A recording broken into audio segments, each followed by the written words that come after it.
many thanks to the organizers for doing this conference and having us here. In this presentation, we will present some results from 3 different studies in music education and music production. And the results are discussed in the perspective of a theory by James Paul G. and his book, What Video Games Have to Teach Us About Learning and Literacy. But we will talk about what software tools for music consumption and music production have to teach us about learning and literacy.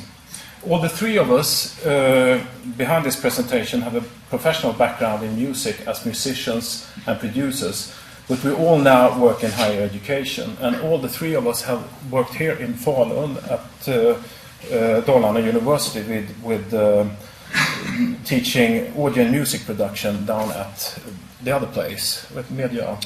Dalarregementet, yes. And we've also been graduate students together in music education at the Royal College of Music in Stockholm. Unfortunately, Per-Henrik Holgersson, he's not able to join us today. He's deputy head and senior lecturer at the Royal College of Music in Stockholm, and he's today on another conference in Reykjavik, Iceland, doing a similar presentation like this one. So he sends his love to all of you. My name is Gullö. I come from Södertörn University, which is south of Stockholm, where I'm a senior lecturer and deputy head of the School of Media and Communication and IT. I also teach and research on pedagogic in higher education, or Högskolepedagogik as we call it in Swedish. For many years I've been the head of the journalism and multimedia program at Södertörn University, and I got interested in research in education when I participated in the research group in the evaluation of the compulsory school in 2003. And my name is Sören Johansson. I'm a lecturer here at Dalarna University, and I teach music production. I'm also about to finish my PhD project in music education. And I started work here at Högskolan Dalarna 10 years ago with the mission to build up the education programs in media production. And at the same time, this department started, who's making this conference possible. And I must admit, though my early career is a performer, this is the first time I'm performing for a camera at this university, and this is the first time I'm having a lecture in English. So I'm pretty nervous for you and for this broadcast. But I'm also excited. Okay, that's good. Well, all 3 of us, we have worked together in different projects over the years, and this presentation is a part of a future plan publication. In our research, we have focused on students learning in higher education and different aspects on teaching and learning music production. And we agree, I think many of you also, that music is important for young people today. We could hear keynote Terry Anderson yesterday talk about that online learning is better than sex. You remember that? But that's not the full picture. Music is essential to pupils and students, the so-called millennials, and according to a survey in the UK with 1,015 to 24-year-olds, a majority, 60% of them, responded that they would rather give up sex than music. And for the 16 to 19-year-olds, they said that it's 70% said that. So it's not only online learning that is better than sex. Music is so too. The millennials, they're the first generation to grow up with computers, portable music and video devices, mobile phones and video games. And they are online, they download music a lot, legally or not, and many also produce music independently. And a problem in higher education and school activities, as we see it, is whether the musical and culture scene in cultural life shall be reproduced in curricula and learning outcomes. Previously, the tradition in Sweden has been to reproduce the current music scene and culture in curricula and expected learning outcomes. This was the result in the national evaluation of compulsory school in 2003, which you worked on. And the question is, as we see it, how or should formal training in future ignore young people's own involvement in music scene outside school? These questions calls for more research on how people learn or construct knowledge with new software tools in music listening and music production, and how formal education should be dealing with this kind of learning. From a sociocultural approach, Selje, the black box, you know, the tools, physical and psychological, determine in advance what is possible to do, and as a consequence, what's possible to learn in a practice. For example, music production. And this is a very, this area, music production, is a research area that I would like to promote this literature. It was introduced yesterday, or before yesterday? Monday, by our professor in, our researchers in this subject here at Högskolan Dalarna, Johnny Wingstedt and Professor Gunnar Ternhag. And they stress the importance of theoretical concepts in music production to make a different point of view that the terms used in software tools. And I also would like to tell you about the research project that Totte Mattsson is conducting here about live looping with software tools and online performing music together.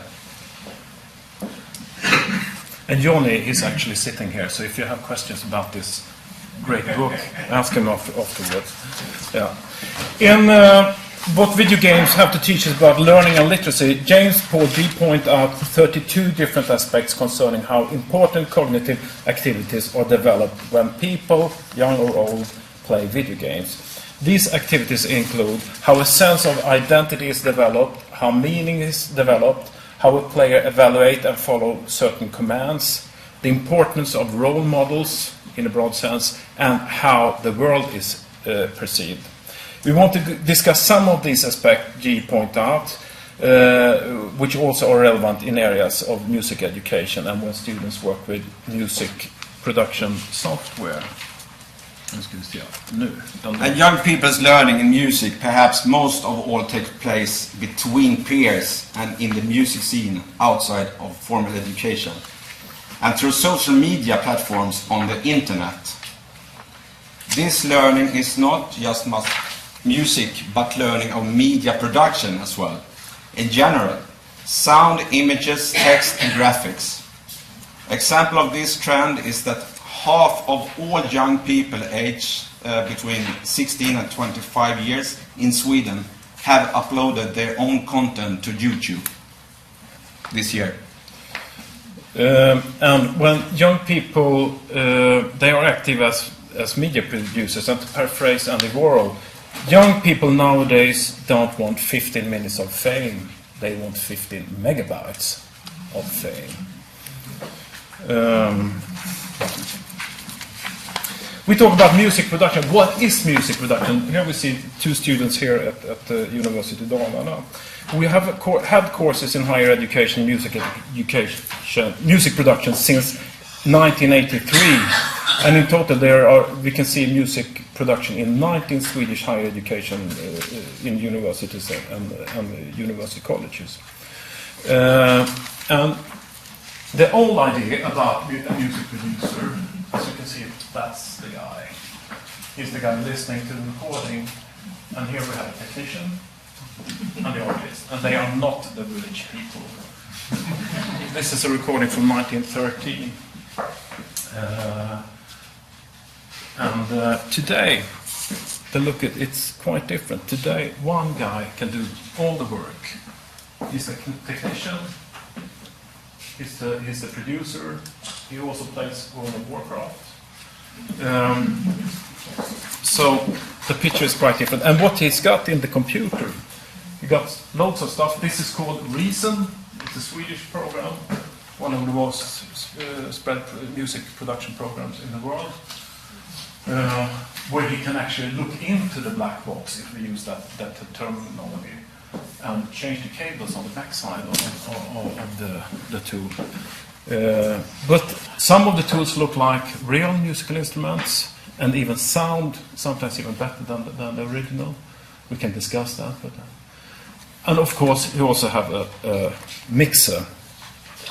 But he's not only producing music, he's also listening to music.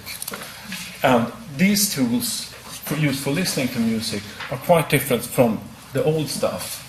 This is from 1919, when a dozen on record cost $5. That was a fortune at that time. But he doesn't only listen to music, he watches music being played. He watches video. Why do we have a picture of Elvis Presley? Interaction. Interaction, yeah. Why? He was the first artist to become a music producer with the song Hound Dog. That's another story, but we would like to tell it some other place. Yeah. Elvis learned to use the technology to go ape in the studio, and it sounded like he... And this is the neighborhood where I live, and you see 13 houses, and in 3 of the houses, kids are producing music and making money out of it. And that's quite interesting. And the Swedish Performing Rights Society, called STIM in Swedish, they have more than 56,000 registered members. So 0.5% of the Swedes are earning money from music production, have copyrights, earning money. That's the situation for music production today. And that's very different from when we learned to play bass and drums back in the 70s. In 3 different studies, we have observed and interviewed professionals, music students and teachers in upper secondary school and higher education. And in the first study, my study, 11 professionals were interviewed, all music teachers and active music producers, and the results indicate at least 3 areas where the students have new musical abilities compared with early generations. It's rhythm and timing. They can clap their hands in time, keep a steady beat. They have knowledge about music instruments. They know a lot more about music instruments. And they have a lot more repertoire knowledge by listening on YouTube and other places. They know a lot more about music than compared with what we, for example, did when we were younger. And the results from my study in progress is that music students act as media producers and publishers on the internet. And my results is based on how 2 musicians constructed their careers in the transition from secondary school to working life during the years 2007 to 2011. A classical guitar player, a male, and 1 singer-songwriter, a female, used different social media platforms to promote themselves at the same time as they also studied music in higher educational programs in Sweden. Both students published video recordings on their performances on YouTube to promote themselves. And unexpected was the fact that daily newspapers used the musicians' own video recordings on YouTube in their papers to report about the musicians' activities. Due to their use of the role models Segovia and Tori Amos, as a picture of Segovia and Tori, the guitar player started to act on YouTube as a teacher, and the singer-songwriter communicated that school is a bad place for singer-songwriters. And development of social media, and especially YouTube, is contexts where musicians can perform, or they can perform, but also a place where teachers can observe the performance and how they show knowledge outside school. And this is a different context according to Fronter och Utbildningsradion. And if we check some of the literature on higher education, I guess many of you have read this book or other of Biggs. We can see that we learn 10% of what we read, 20% of what we hear, and so on. But 80% of what we use and do in real life, that's good learning. And 95% of what we teach someone else. And to publish yourself on YouTube, that's a way to teach someone else, isn't it? In the third study, Per-Henrik Holgersson study, he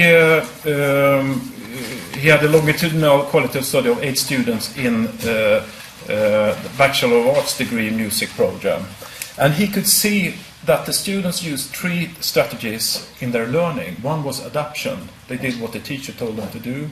One was what he called reflective navigation, that they was more of the ideal student many times. They pick up some pieces and reflect them. But in the third level was indifference. They didn't really care about what the teacher told them, what the teacher did.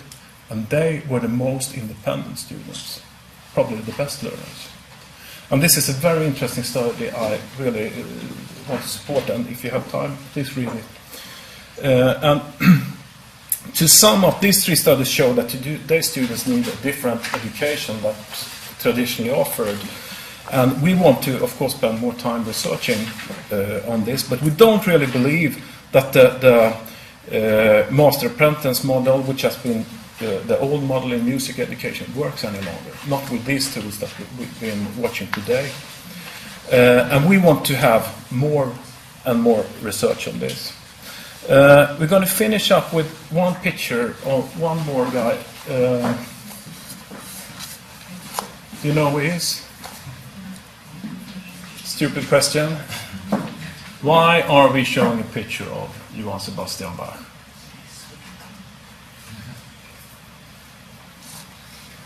It's Avatar. Yeah. Is the story? He's the first music producer. No, that's not really. He was not only a music producer, he was a composer, he was a musician, he was an arranger, he was a teacher.